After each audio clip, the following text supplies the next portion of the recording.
Luxor today is just a medium-sized provincial town, but back in its ancient heyday from around 1500 to 1000 BC, it was the biggest, wealthiest, and most powerful city in the world.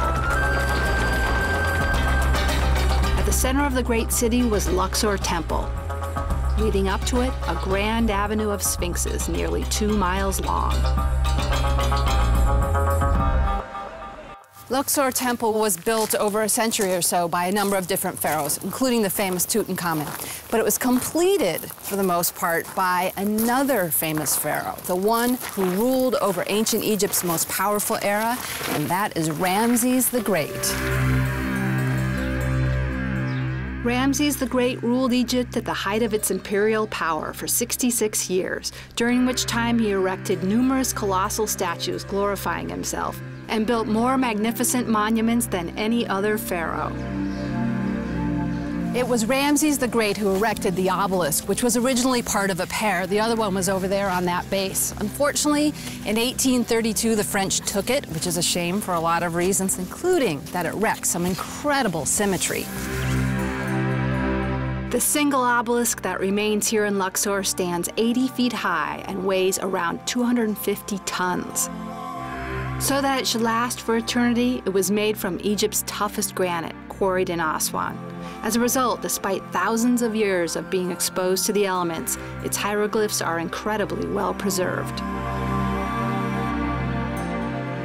It's amazing to think that this obelisk took the same journey I have, starting in Aswan, ending here in Luxor.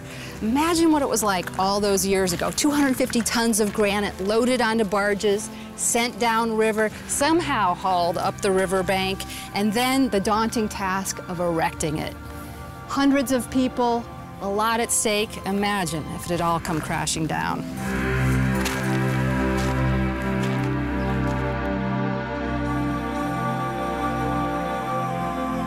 It isn't easy to visualize, but one of the main reasons Luxor's 3,500-year-old temple is so well preserved today is that, like the temple back in Esna, it was once almost totally buried beneath a large hill of silt, sand, and rubble accumulated over the centuries. Lots of mud brick houses that had been built on top of the temple were torn down when it was excavated in the 19th century. But one building on top couldn't be demolished, or it would have caused a riot: the local mosque.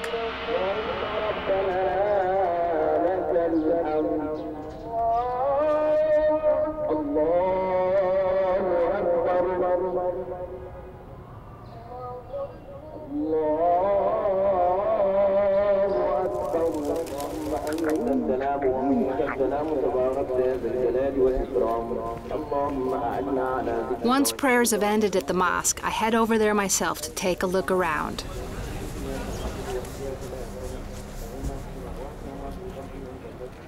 The mosque is especially revered for containing the tomb of a 13th century holy man known as Abu Haggag.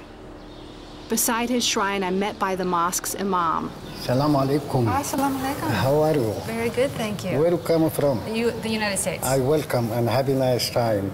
Thank you. I am Sheikh in Mosque. You're the sheikh of the mosque? Yeah. Ah, okay. Tell me, is the mosque, is this actually temple walls? Yes, this is 22 column like this here for 22 Ramses columns. II. Yeah. Can you show me around? Yeah. Yes, welcome. Okay.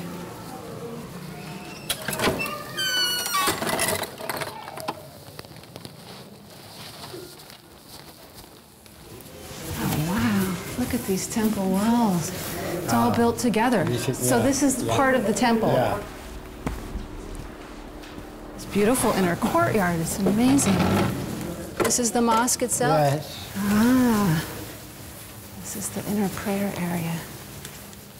This is on the entrance in the mosque before 150 years ago. People come to mosque from here. This was the entrance? Yes. Yeah. Oh, wow. And now it's a window with a big drop. So 150 years ago, this was the entrance? Yeah, this is the entrance. This was street level? Like here, yes. Wow. No longer. Wow, that's got to be 30 feet down.